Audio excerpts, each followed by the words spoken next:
Miss হবে না আপনার পছন্দের টিভি শো। দেখুন জি5 অ্যাপে একদম ফ্রি। তখন আমি ক্লাস 6-এ পড়ি। একদিন বাড়ির গাড়ি স্কুলে যেতে দেরি করছিল বলে আমি ডিসাইড করেছিলাম আমি একা একা ফিরবো। ওই ফেরার সময় আমার একটা অ্যাক্সিডেন্ট হয়। হাতে, পায়ে, মাথায় অনেকগুলো জায়গায় চোট লেগেছিল।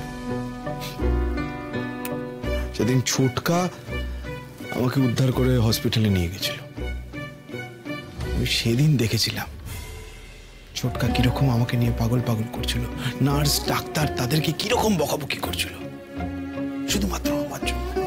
আর সেদিন তুমি ডিসাইড করলে তোমার ছোটকা যা খুশি করুক না কেন, যা খুশি বলুক, তুমি অন্ধভাবে চোখ বুঝে তোমার ছোটকাকে সাপোর্ট করবে, তাই তো?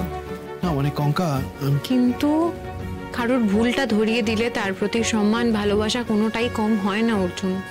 কারণ ভুলটা ভুলই, আর অন্যায় যার উপরই করা হোক অন্যায় অন্যায়ই হয়। সেটা তুমি মনে করো কঙ্কা।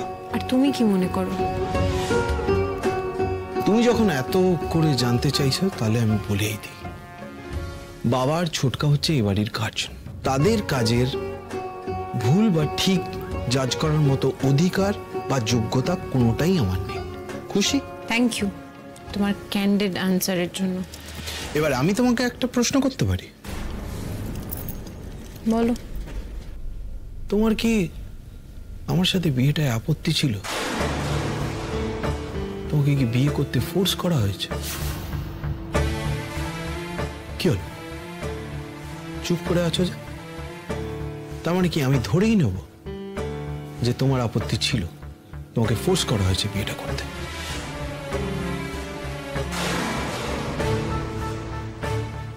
কঙ্কা, তুমি তো স্পষ্টবাদী। তুমি স্থান কাল পাত্র বিবেচনা না করে সব কথা বলে দিতে পারো। তাহলে তুমি বাড়ির লোককে আপত্তির কথা জানালে না কেন?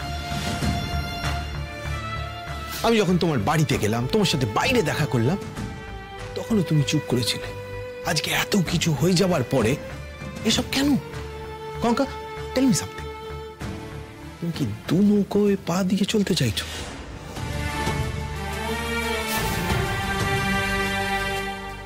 কি হলো?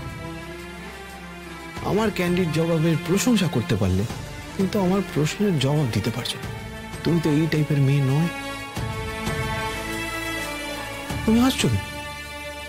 আমি তো হাসির কথা বলিনি। বলনি ঠিকই, কিন্তু তোমার সঙ্গে আমি হঠাৎ নিজের একটা মিল খুঁজে পেলাম।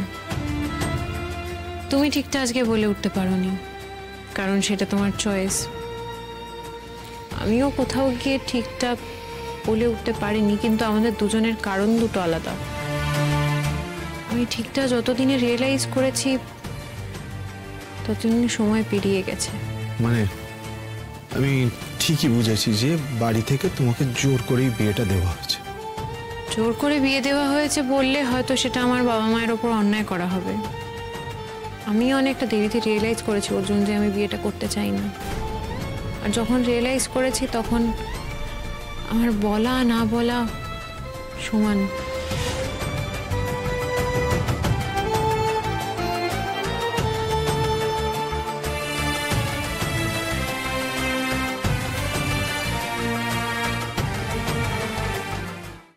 জি5 ডাউনলোড করুন আর সব এপিসোড দেখুন একদম ফ্রি।